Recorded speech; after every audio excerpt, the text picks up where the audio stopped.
നമസ്കാരം. വനിതാ പ്രീമിയർ ലീഗിൽ യു.പി. വാരിയേഴ്സിന്റെ സഹതാരമായ അരുഷി ഗോയലിനെതിരെ മോഷണക്കുറ്റം ആരോപിച്ച് ഇന്ത്യൻ താരം ദീപ്തി ശർമ്മ. ദീപ്തി ശർമ്മയ്ക്ക് വേണ്ടി സഹോദരൻ സുമിത് ശർമ്മയാണ് ആരുഷിക്കെതിരെ സർദാർ പോലീസിൽ പരാതി നൽകിയത്. തന്റെ സഹോദരിക്ക് കഴിഞ്ഞ 2 വർഷത്തിനിടെ 25 ലക്ഷം രൂപ നഷ്ടമായെന്നും പണം തിരികെ ചോദിച്ചപ്പോൾ തിരികെ നൽകാനാവില്ലെന്ന് ആരുഷി വ്യക്തമാക്കിയെന്നും സുമിത് ശർമ്മ ആരോപിച്ചു.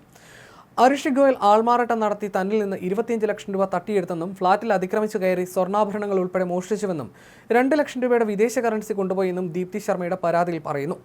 ദീപ്തിയുടെ പരാതിയിൽ പ്രഥമ ദൃഷ്ട്യാ കഴമ്പുണ്ടെന്ന് കണ്ടെത്തിയതിനെ തുടർന്ന് പോലീസ് എഫ്ഐആർ രജിസ്റ്റർ ചെയ്ത് അന്വേഷണം ആരംഭിച്ചു.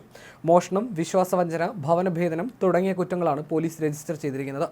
യു.പി. വാരിയേഴ്സ് ടീം അംഗമായ ആരുഷി ഇന്ത്യൻ റെയിൽവേയിൽ ആഗ്ര ഡിവിഷനിൽ ജൂനിയർ ക്ലർക്ക് കൂടിയാണ്. യു.പി. വാരിയേഴ്സിൽ ഒരുമിച്ച് കളിക്കുന്നതിന് മുമ്പ് തന്നെ ദീപ്തിയും ആരുഷിയും ഒരുമിച്ച് മത്സര ക്രിക്കറ്റിൽ കളിക്കുകയും അടുത്ത സുഹൃത്തുക്കളുമായിരുന്നു. എന്നാൽ കുടുംബത്തിലെ പ്രശ്നങ്ങൾ പറഞ്ഞ് ആരുഷി പലതവണയായി ദീപ്തിയിൽ നിന്ന് പണം വാങ്ങുകയും അത് തിരികെ നൽകാതിരിക്കുകയും ചെയ്തതാണ് പരാതിക്ക് കാരണമായതെന്നാണ് റിപ്പോർട്ട്.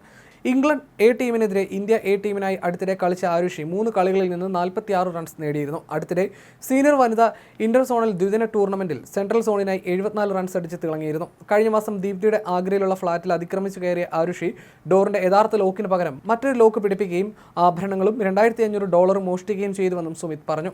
ഇംഗ്ലണ്ട് പര്യടനത്തിനുള്ള ഇന്ത്യൻ വനിതാ ടീമിന്റെ ക്യാമ്പിലാണ് ഇപ്പോൾ ദീപ്തി ശർമ്മയുള്ളത്. ജൂൺ 28 മുതൽ ഇംഗ്ലണ്ടിനെതിരെ 5 T20യും 3 ഏകദിനങ്ങളും അടങ്ങിയ പരമ്പരയിലാണ് ഇന്ത്യൻ വനിതാ ടീം ഇനി കളിക്കുന്നത്.